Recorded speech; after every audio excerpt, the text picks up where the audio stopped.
This is the Unstarving Musicians Podcast.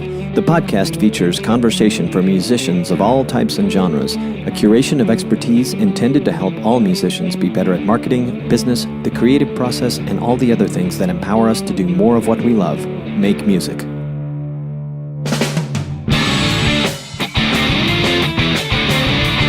This episode is powered by the Unstarving Musician's Guide to Getting Paid Gigs, How to Get Booked and Paid What You're Worth Over and Over Again, written by Roberto R. Hernandez.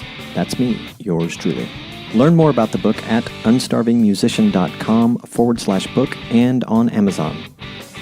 At 16, Samantha LaPorta is the youngest guest I've had on the podcast. We were connected by way of John Wolfe, president of the Boquete Jazz and Blues Festival, who was featured in episode 6. John actually connected me with Samantha's father, who connected me with her mother, Tori, who I also had the pleasure of interviewing for another upcoming episode. Samantha is a Disney radio artist of the indie pop varietal. She's acquired a number of awards and accolades, and she's clearly caught the attention of people who matter, all of which is a testament to her drive and self-motivation. And in spite of the fact that she's at a very early point in the trajectory of her fast-moving career. This was an interesting and fun interview for me. We dig into Samantha's experiences, aspirations, recording, performing, school, and social life. It did take us a few minutes to get into a rhythm, but once we did, her personality really started to light up. She's mega talented, and I know it's a tough business, but I think she'll go far.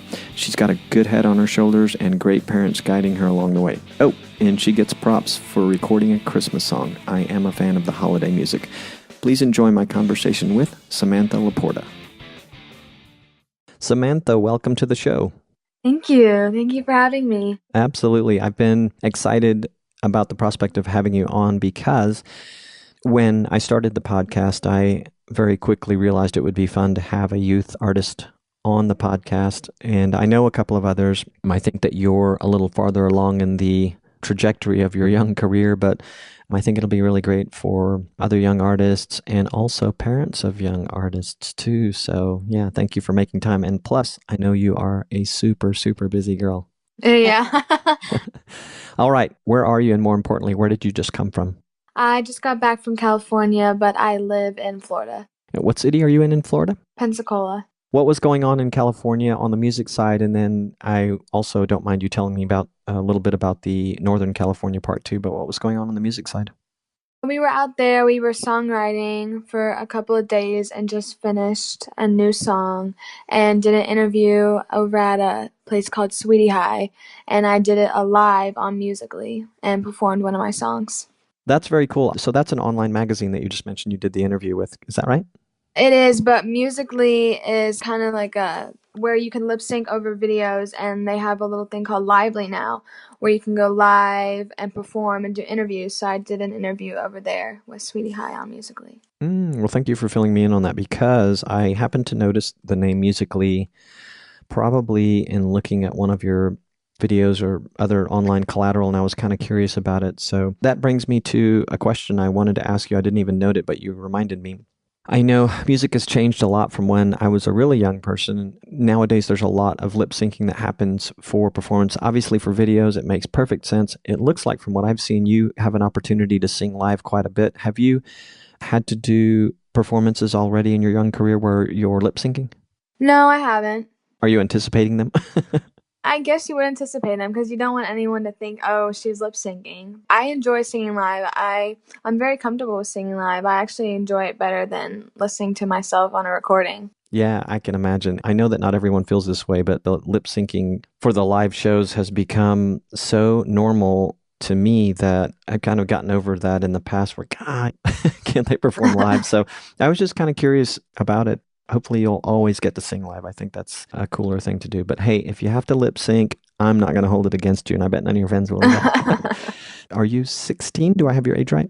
Yes, I just turned 16 on October 1st. Well, it's very belated, but happy belated birthday. Thank you. Absolutely. So there's so many things to ask you about, but how are you managing school while you're doing all of this music stuff? I just started online. It makes it a lot easier to do my work and get it done. I do miss school, but I still get to participate in school activities like homecoming and football games because our homecoming was 2 weeks ago, and I went to that with one of my closest friends, and it was a lot of fun. Oh, good for you. I'm sure it's tough to suddenly be Oh, yeah. missing out on stuff with your friends. How long has that been going on, by the way, that you're traveling all the time for music and school suddenly gets put on the sideline as far as the social aspect? How long has that been going on? Last year was when that kind of started happening. Last year was my freshman year, and I missed a lot of the activities that you get to do as a freshman. And so this year I was like, I think it'd just be easier to start transferring into the homeschool so the work won't be as hard. It'll be a little easier on me, but I still have stuff to do. Yeah, easier logistically. I'm sure it's still going to be hard. Oh, yeah. I caught from doing a little Google searching on you that when you were in the earlier part of your performing, maybe as far back as a couple of years, I don't recall, but you had said something that left me with the distinct impression that you started off as rather shy when it came to singing for people, singing for your parents, maybe even performing. Is that accurate? Yeah, that is. I remember starting out, I was in a chorus group and I enjoyed being in the chorus group, and all my friends were like, just try for solo. And I remember I didn't get the solo. I was really bummed. But then I was like, well, maybe I can try doing it on my own. And there were girls at my school that were in a singing group, and I joined the singing group. But anytime it came down to like things on my own, I just couldn't look at people, or I couldn't have my mom in the room listening to me or my dad. I just like, I was thinking, can someone go in a closet or something? Like, I don't want anyone looking at me. And I wanted to ask this because I'm curious to know how you feel about all of that today. You're obviously looking at somewhat large audiences, maybe in some cases very large audiences, and having to perform for intimate groups. How are you feeling about the whole shyness thing now, and what did you do to get past it? I feel just as like time went on and practice and getting used to going out in front of people kind of broke that shell. There's some areas where I'm still shy and still not able to like be the performer that I want to be. Like I'm working on just like breaking the shell, like growing, but definitely I have changed from a couple of years ago to where I couldn't let my mom or my dad look at me or anyone, and I wouldn't even tell my friends. But now my friends are like, oh yeah, she sings, like she's cool, like performing in front of us now. So I've definitely changed over the years.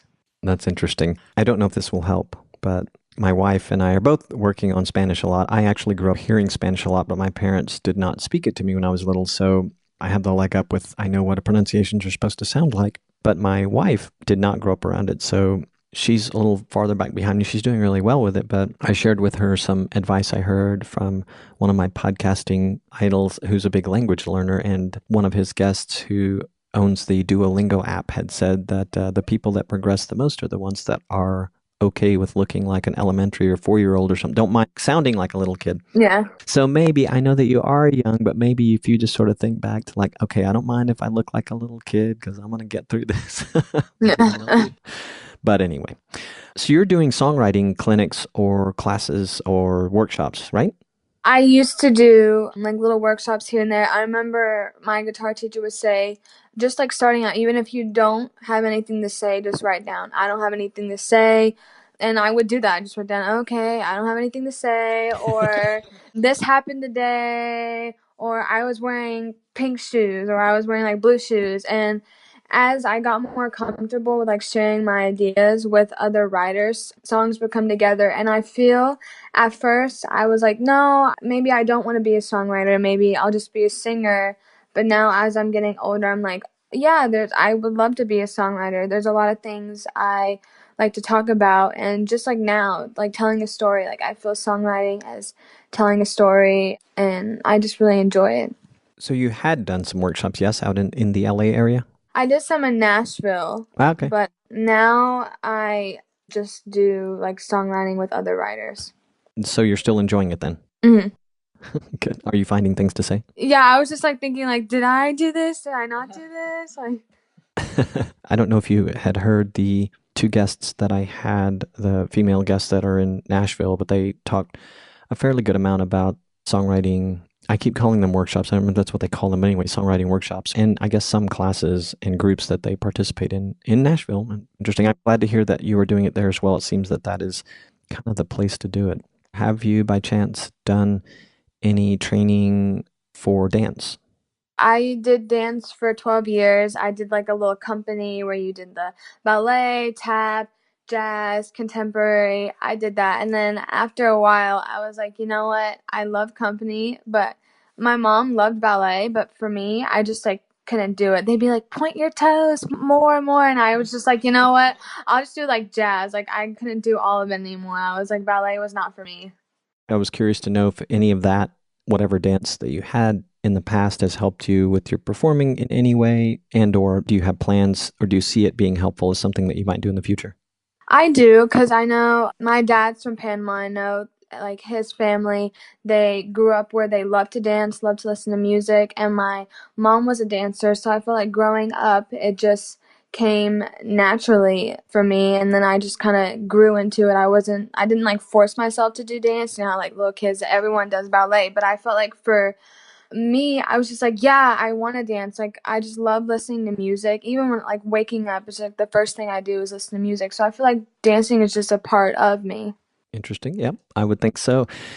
Earlier, before we started recording, we were talking about Northern California because your mom and you visited the Santa Rosa area. You have friends there, family friends there, and I just happened to have been there maybe around the same time. That's kind of interesting to think that we were both there, but it makes me think about the theme of giving back. While I was there, well, as fate would have it, just 2 episodes ago, I had a friend on from the Northern California area, and he is big at putting on benefit performances for everything from underprivileged children to most recently the fire victims of Santa Rosa and the surrounding areas. And I see that you have done a whole lot of stuff for giving back charitable causes. Can you talk a little bit about your involvement there, what it means to you, and maybe how it got started? When I was in Girl Scouts, we would do this thing around Christmas time where we would go and sing at the Ronald McDonald House. And then as I got older and like didn't do Girl Scouts as much, I would go back there and just sing at Ronald McDonald House and children's hospitals and anti-bullying events. And I just love going there and seeing how happy it makes everyone. I remember I sang there one time and one lady started crying and I was like, don't cry, you're gonna make me cry while I sing, and then it's just not gonna sound good. But I love doing that, especially the anti-bullying event I just did, because just seeing how happy music does make everyone, I think, is it has a huge impact on everyone. Yeah, today's featured artist on the show was commenting. Well, he lives in the San Jose area. He's actually from India, but Oh, he said something that I really liked hearing, in that live music is so moving and something that he thinks is just huge for people, that they love it, love it, love it. And I'm glad to hear you say it too, because you're a young artist and you feel the same way. I am, having played a lot in the San Francisco Bay Area just as a local musician, watched a lot of changes in the local market for performing musicians. And frankly, I have questioned the popularity of going out and seeing live music. For me, for a while, it looked like it was waning, and partly because there's so many entertainment choices today versus 5 years ago, 10 years ago, 15 years ago. mhm. But maybe it's sort of adjusted, but it makes me very happy to hear you say that it's such a moving thing for the people that watch it. On the giving back theme still, what's been your most recent event that you did that was for some charitable organization or cause? I did the anti-bullying event in downtown Pensacola, and it was partner with Paul Mitchell with our local hair salon. So you go, they dress up in neon, they had neon booths where you could take photos. I remember they sprayed neon in my hair, and it was just to sing and show, like, don't be a bully, like, come together, like, be one, like, everyone is friends. And there was 1,700 people there. It was crazy. It was like a small little venue, and I never got to see like the outside of it until I watched the video. And you know, you have the lights shining on you, you can't really see, but there was like tons of kids there getting their hair spray painted, face painted, just like enjoying music, and it was really fun. How fun. That sounds great. Have you, at those events or any other events, found yourself performing alongside of other artists who are not minors, who are in their 18 or their 20 something or older? No, I don't think so. Not yet, huh? You will, I bet. Yeah, maybe. You will. And I assume that you're working with a number of adults in the industry, be they musicians or songwriting people or recording people, right? Yeah, most of them are like adults, like mid-20s, like early 30s. Are you generally, when you're in these environments, I don't know what the more common environment is for you. Maybe it's the live performances or maybe it's the songwriting stuff you do, but where you're just surrounded by adults. Are you often like the only young person around and there's a lot of adults around you? And if so, what's that like for you? Yeah, it's more like for songwriting. The two of the guys I work with, they're adults, but they're like kind of like teenagers. They're just so funny to work with.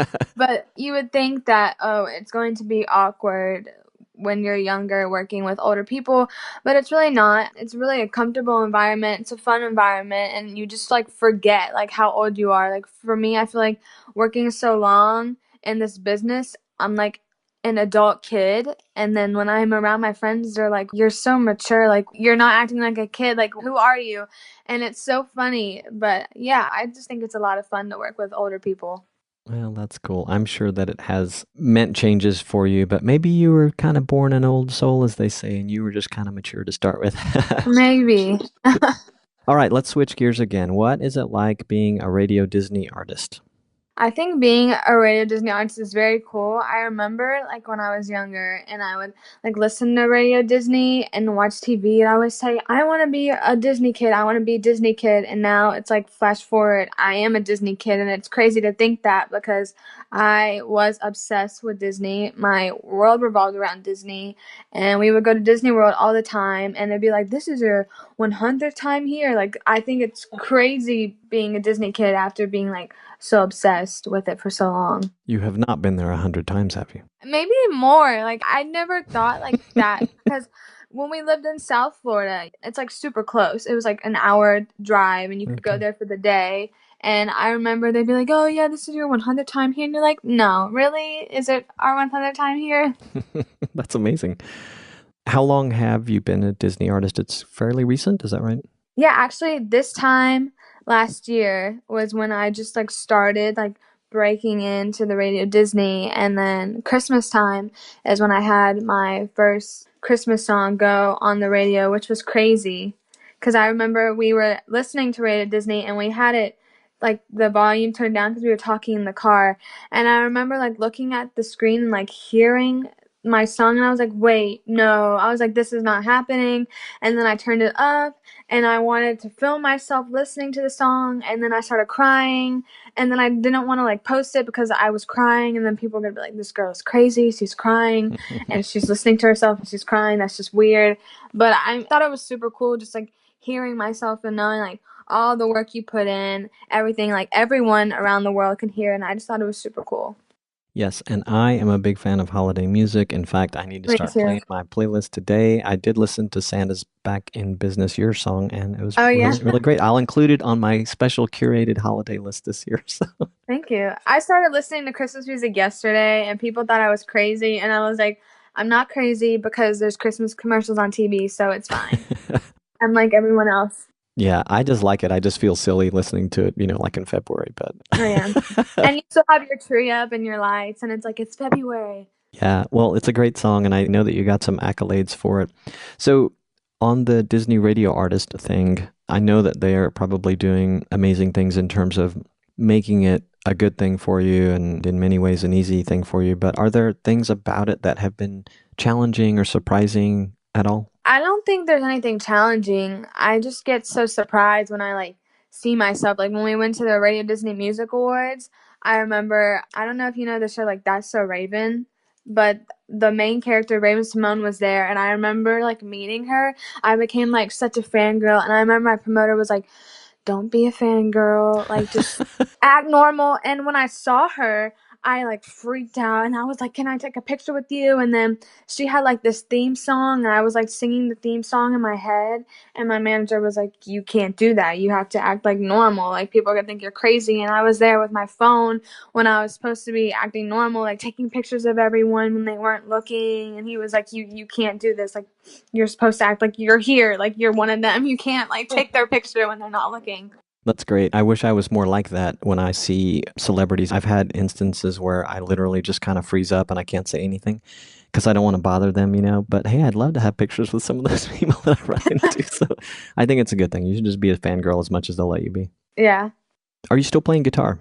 I am. I love playing guitar. I remember like starting out, I wasn't like really into the guitar, but now I feel like becoming a songwriter, I just want to like learn everything like about it. I want to become an actual like musician. Like I don't want to be like, yeah, I play guitar. Like I want to be like a musician, like knows everything about it. Like I remember I was watching an interview of Charlie Puth and he was talking about his songs and how he uses the minors and the majors, and I was like, that's like super cool. Like people probably don't know what he's talking about, but I'm like, I know what he's talking about. Like I want to be that type of person that just like throws that out there and people are like, what is she talking about? But like I feel like guitar now for me is like on a whole another level than it was a couple of years ago, and I just like love learning new things about guitar every day. I think that's great. You're at the idyllic age to be learning an instrument or instruments. And I've had several guests now. I'm getting super close to episode 25, but I've been asking everyone who's on about their music education and many of them about their thoughts on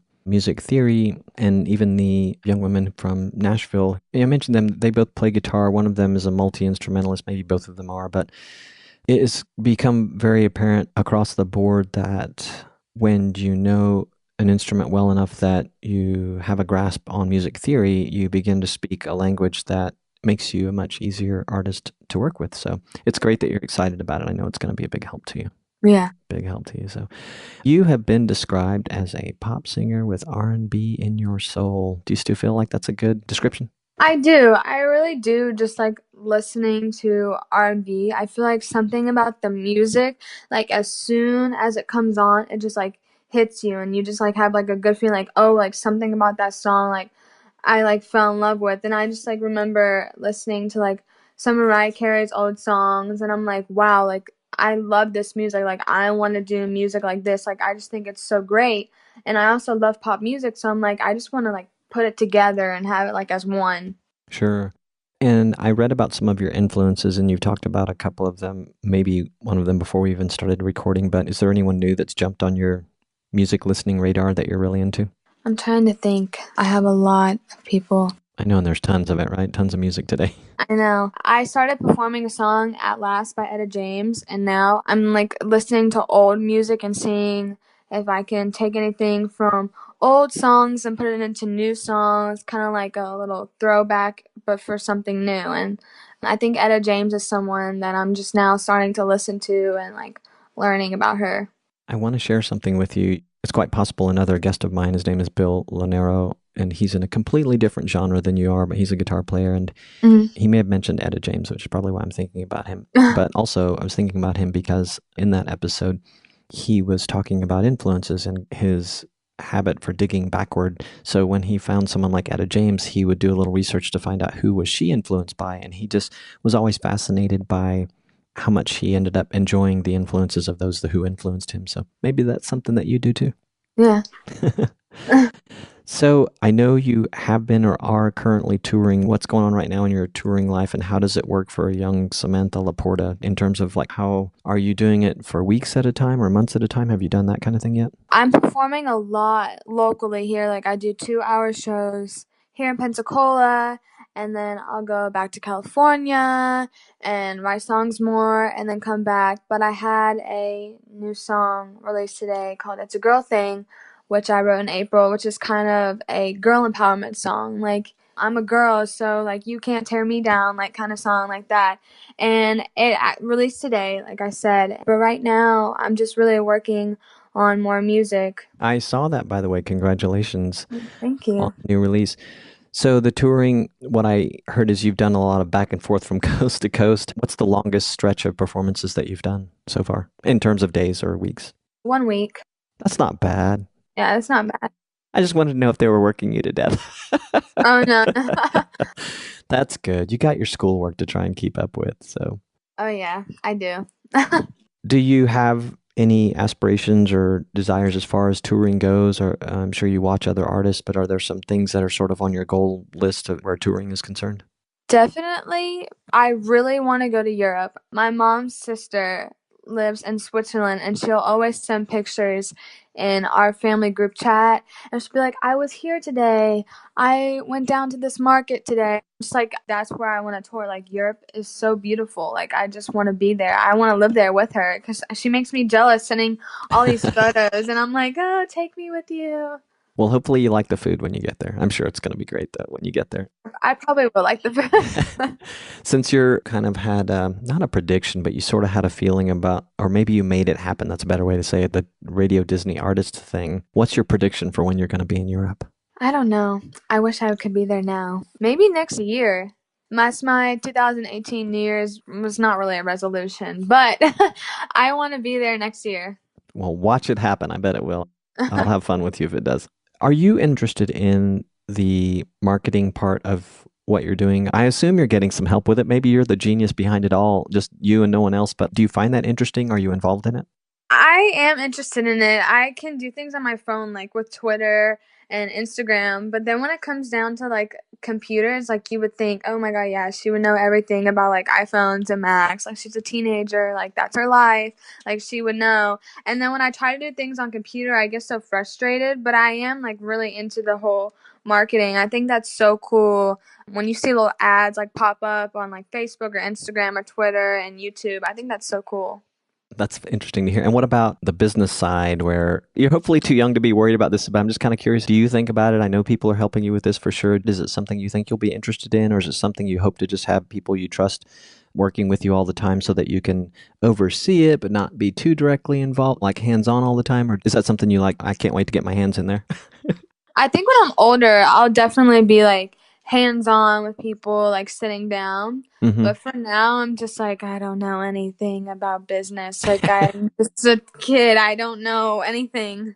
Stranger things have happened, but you've been so focused, obviously, on developing your talent and your performing and all the other things that come along with it and relationships and all that. And on that note, another big theme that we talk about on the podcast, because musicians are notoriously introverted and shy about networking with people and meeting people. And I hate to use the word leverage because it can, for some people, sort of imply using, but to let your friendships work in your favor.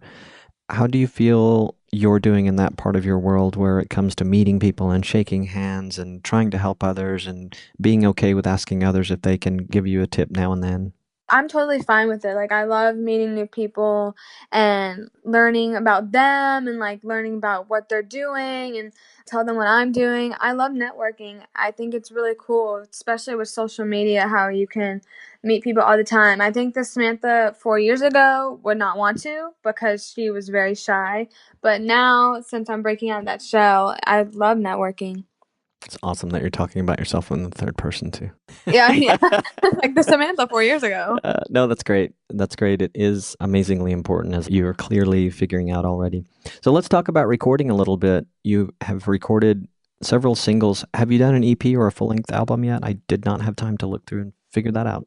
I haven't. Right now, I'm just recording singles, which is a lot of fun.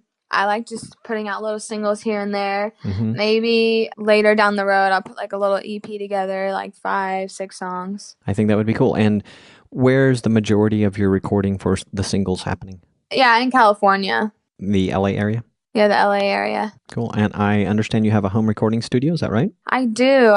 We bought all the equipment and downloaded like the little program on my computer, which I think is really cool because some of my friends will be like, "Can I like come over and like record something?" And I'm like, "Sure."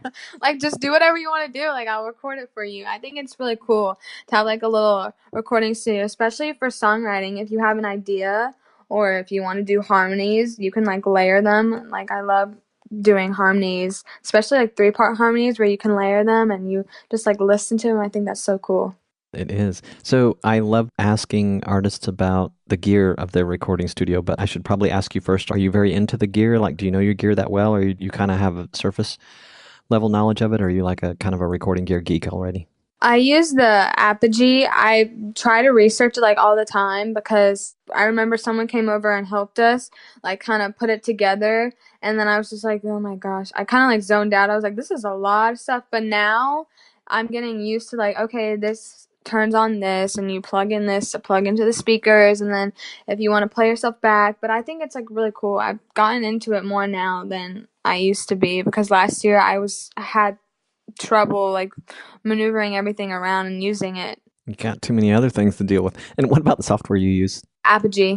As far as Apogee is concerned, are you using a hardware interface, like a literal piece of hardware by them as well? Yeah, it is. The Apogee and Reaper, and then the Apogee is kind of like a square box with like a little like circle knob. I don't really know how to describe it. We'll have to talk after the show. I want to know model numbers and everything, because people are really interested in this. So Yeah. We'll talk after the show. I'll email you and your mom, and you can fill me in on the gear that you're using. How many mics do you have? Are you just recording guitar and vocals, or what else are you doing? I have one mic. I just use one mic. And your guitar's direct into your Apogee thingy, yeah. And Right. yeah, and then I plug in my guitar to the Apogee, because I think if I had a lot of mics, and I would just get lost. I got, it's so nice that you can make it easy with today's technology, and it's so accessible that you can do that kind of thing. So the LA studio or studios that you work at, are they affiliated with Disney, or are they completely separate? They're completely separate. Like I was saying earlier, the two guys that I songwrite with, they're super cool. Like, they're super cool guys. They're really funny. Like, if you got to meet them, you'd be like, these guys are hilarious. I love working with them. They have like all the bells and whistles that I don't have, and then anytime they're like doing something with it, I'm like, ooh, I want to see what you're doing. But yeah, it's a lot of fun. What's the name of the studio you're working with? I have no clue. I think it's that sounds really bad, but I think it's like a learning center, and then for like music and songwriting is upstairs, and then downstairs is like a little like area that they have sectioned off for them. I'm almost sorry I asked the question, because studios aren't as much places as they once were, because the gear and the software has become so compact and affordable. And I know several people like this, but I have a friend who worked a lot in Nashville. He's worked with a lot of celebrity people. He's been on some really noteworthy recordings, and he is producing albums today out of his home. And then I know another guy in San Jose, where you were close to, he's winning awards with recording blues albums out of his home. His home's been converted into a studio. His is kind of a place because it's becoming famous. But can you describe the studio environment of this one that we're talking about? Like, when you walk in that place, just sort of give me a picture of what it looks like and what's going on there. It's kind of like a small little room. I like the lighting. Like, people like to work in light. Some people like to work in the dark. It's kind of like a dark vibe room. And there's like a little tiny room. You walk in, and there's a couch, and then there's all the equipment. And then you like turn right, and there's a little mic set up. It's really cool. It's like cozy. It sounds cool. I'm sure they clean it up for you when you come too. Yeah. Have you had many opportunities to work with musicians, either recording, or when you're recording, is it generally you're coming in before or after some musicians are doing things? And same question for the live performances. Are you working with bands, or what are your performances and recording sessions like? The two guys that I work with are musicians. They do their own stuff. But no, I've never like seen anyone like coming out of the studios. I think our studio is like a little quiet area, like just for us. I've never seen anyone like big. What about when you perform? Have you had performances with full-scale bands, or you've got like, a drummer and bass player and guitar players around you? No, it's usually just me and my guitar. Well, it's coming. I can tell it's coming really soon. It'll be a whole new world for you, and I bet you're going to love it too. But it'll be a quick adjustment, but adjustment nonetheless. I love seeing artists perform with bands, and oftentimes we don't get to see that. So I look forward to seeing you when you're on stage with a band at some time. I hope so too. I think that'd be fun. I know it will be. Are you doing a lot of interviews these days? I am. In California, I did that interview, and then today I have our interview. I like doing interviews. I just like talking. I'm really like a chatty Cathy. Like, if you like were like, oh, do you want to talk? I'll be like, yeah, and then I'll just like go into details and stories, and then people are like, okay, Samantha, like, thank you, but you need to stop. I was watching something that I think you did a couple of years ago, and I believe it was local to where you live. It was on Vimeo, and it looked like some sort of, it wasn't a news program, but it was one of these extensions of a news program, and you were being interviewed. And there was this one moment where I saw you talking, and I thought to myself, she's chatty. Yeah. Which is good. That's good. But it looked like they had no problem keeping the chattiness under control, though, so you're good that way, too. That's good. At least there wasn't like dead silence, like, and you could hear like crickets. Yeah, that's no good. I also heard you or read somewhere that you thought it would be cool to perform Broadway someday. Do you still think about that? I do. I always think that'd be cool. Younger, I did like little plays where you would sing, but I mean, I never really had like a lead part because I was shy. But I think that'd be so cool to be on Broadway and just have like that full production with other people and like the big stage with the lights. I think that'd be so cool. Like, I remember I saw Mary Poppins when we were visiting family in New York, and I was like, this is so cool. Like, she's flying around the stage, singing. There's people down below her. I thought it was so cool. So yeah, I'd love to do Broadway. You see yourself flying around stage, do you? Yeah, I see myself flying with an umbrella. That would be great. I think I asked a little bit about this, so forgive me if I'm repeating a question here. I kind of wanted to know, we were talking about your influences. Do you have influences, though, that are outside of music that maybe, everyone doesn't know about, or maybe they're inside music, but they are perhaps more on the recording side or some other facet that people don't necessarily see? Do you have some influences outside of music that are helping you or motivating you these days? I think outside of music, my parents give really good advice. We're like very open. We'll like have these like long conversations, and they give like really good advice. Most of my friends are like, I don't know how you talk to your parents that much. Like, you literally like tell them every like little detail, and they'll give you advice back. But that's the only thing I can think of like outside of music is my parents. That's a good thing. I was going to ask about working with your parents. So your mom is very involved. Is dad too, or is he sort of in between a lot of the activity and your mom's sort of with you the whole time as far as the support and the management and bouncing ideas around? He's more involved now. I used to like not want him around because I thought it'd be like really weird. I like other people have said like, oh yeah, when like starting out, like the girls don't want their like dads around because they're like kind of shy. But I think I like having both of my parents around just to be with me and like see all of it. I think it's really cool because when we were in California recording, my parents got to sit in for some of it, and it was just so cool because my dad was like, well, what does this button do? What does this button do? Like, we have this piece of equipment, like that's so cool, but yours is different. Like, what does this do? And I think it's like so cool, like having both of your parents there with you. It must be. And it's a necessary thing, right? When you're so young to have the help and support. Yeah. I'm totally sure. I read something that one of your songs, and maybe it was Summertime Hold on Me, which came out last year, that it was picked up by a national coffee franchise. It was, yeah. I was interested in that because at least a few years ago, Starbucks and I'm sure other big chains had become an unlikely distribution channel for music, both because they played it and then I'd find CDs in there by people like Robert Plant or Tom Petty and young artists as well. Do you recall how all that came about? Can you talk a little bit about it, what it was like from your perspective when that happened? Oh, yeah, a friend that lives in Pensacola sent a video of her in Dunkin' Donuts, and she was like, you know how like sometimes when you can go in the bathroom and you still hear music playing? As soon as it happened, she was like, oh my gosh. Like, she even posted it on her Facebook, which I thought was really cool. She was like, oh my gosh, I can hear your song while I am in Dunkin' Donuts in the bathroom. Like, people are... And then she accidentally like flew her hand, and then you know those things where you stick your hand under and they dry your hands. It started to turn on. She was like, ah, but she was like, this is so awesome. So funny. You knew you made it when your song was being played in the bathroom at Dunkin' Donuts, didn't Donuts, yeah.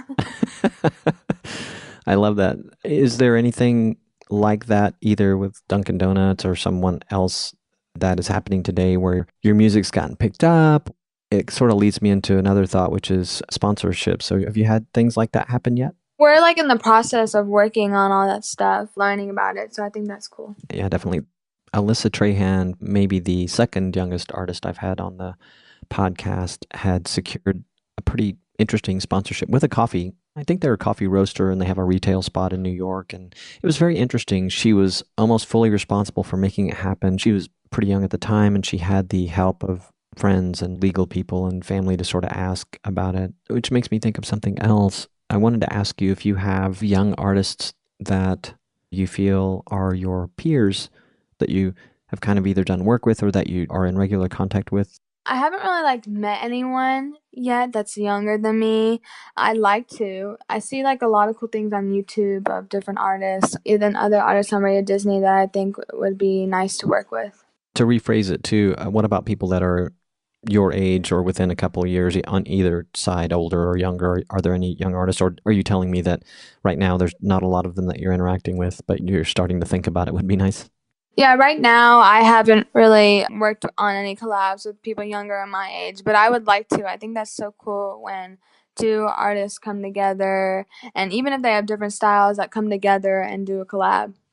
And what about on a non-collaborative front where you're just friends with, or you have somewhat regular contact with, or are there any people in your age group that are doing what you're doing at the same level, or maybe they're ahead of you or just behind of you that you associate with, or kind of just you and you're starting to realize that there are these other people you'd like to be friends with, maybe collaborate with?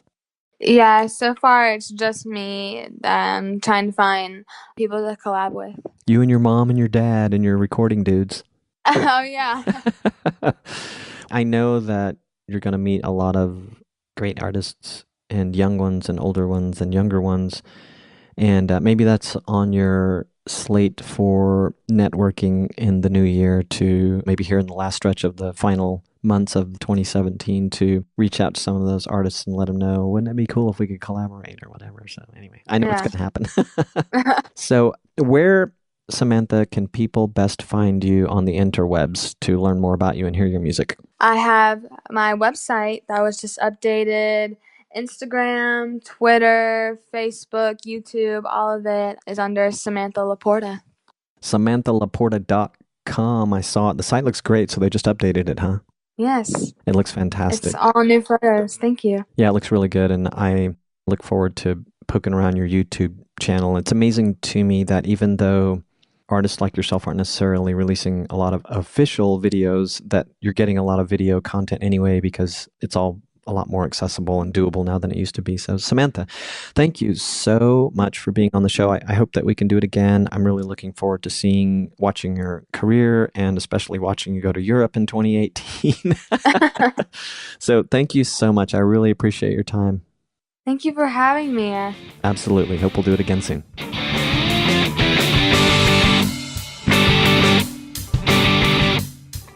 Hey, this is Robonzo. Thanks so much for listening. If you enjoyed this podcast, please subscribe on iTunes, Stitcher, or Google Play Music. If you liked this podcast, please leave a review. This episode was sponsored by the Unstarving Musician's Guide to Getting Paid Gigs: How to Get Booked and Paid What You're Worth Over and Over Again, available on Amazon and in audio format as the Unstarving Musician's Guide podcast. You can also learn more about the book and companion podcast at unstarvingmusician.com/book. Are you a gigging musician, recording artist, songwriter, or touring professional, perhaps struggling to get your music out to the world? Struggling to get the gigs you want? Pop over to unstarvingmusician.com and sign up for my email list. I'll send you occasional emails about upcoming episodes, expert tips and advice, music, musician resources, and anything else I come across that might make your journey better and brighter. The Unstarving Musicians podcast is edited by Juan Perez. Are you a podcaster? Would you like 20% off on editing of your first 4 episodes? Visit the show notes for this episode for a link to Juan's freelance profile, or unstarvingmusician.com/resources, and mention you heard about this offer through the Unstarving Musicians podcast. With much gratitude, peace, love, and more cowbell.